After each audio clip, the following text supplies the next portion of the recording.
na nimetumwa na watu wa South ni kuambia asante na karibu hapa South.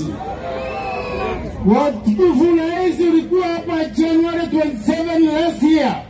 Ukiwa Nkobo ulituambia lizi ya marimba itakuja. By next week nimeambiwa na PS Mweke itakuwa tayari. Kwa hivyo itakuwa tayari. Watukufu rais vile ulisema utaleta pesa ya kumalizia barabara ya Nkobo, Lobiri, Kamorita. Iko karibu kumalizika, mwezi mwingine utakuja ukomesho. Watukufu rais kama vile seneta amesema, ukiwa vile Nkobo ulisema barabara kutoka Kionyo, Kanyakine, Metongo na Moroga, Mara, Metongo iwekwe lami. Asante tukufurahi kwa sababu iko na pesa, lakini umekosa ikicheka tu watu rais. Ukirudi weka sagereza ianze saa hiyo. Sisi leo, siku ya leo, sisi tukuambia asante. Na tuliamuka saa 12 tumekuwa hapa.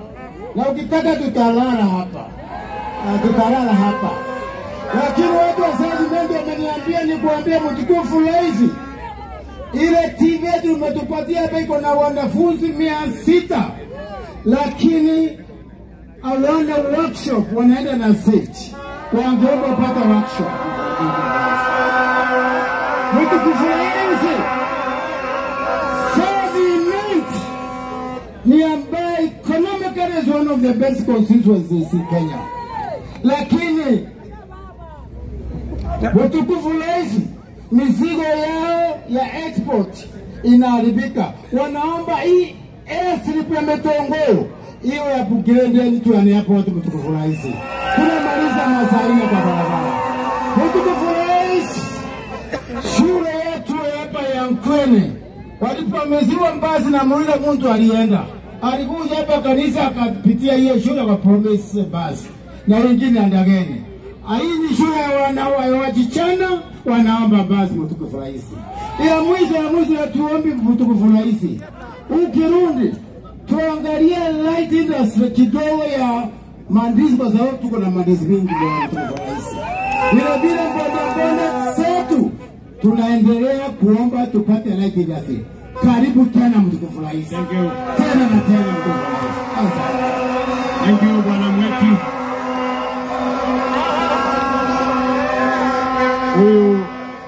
Huyu mjumbe wenu amesema kuhusu mambo ya barabara na nimesikia. Wiki iliyopita tulitoa milioni 900 ya Meru County ya kukwamua barabara zenu.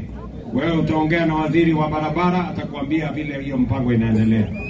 Mbogwa yuko area. Haya, huyu PS wangu yuko hapa, milioni 800 tuliweka. Make sure watu wa Meru wamepata hiyo pesa, barabara zao zikwamuliwe. Jambo la pili, nasema hawa vijana wangu wa Tibet hawana workshop.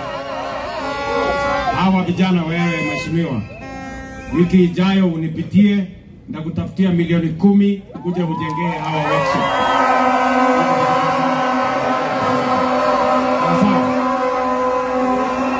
Alafu hiyo maneno ya basi, unasema basi ilikuwa ya shule fulani hapo.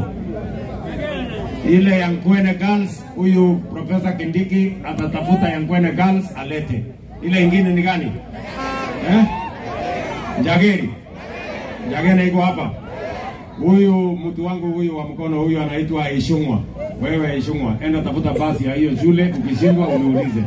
Leta hiyo basi. Ndio. Na nimewapatia mwezi mmoja hiyo basi hiyo hapo. Ishungwa. Leta basi. Tumekubaliana? Kazi ni kugawana. Kila mtu tusaidiane. Tuko pamoja. Niko na msichana hapa ambaye mmenisaidia na nifanyia kazi. Huyu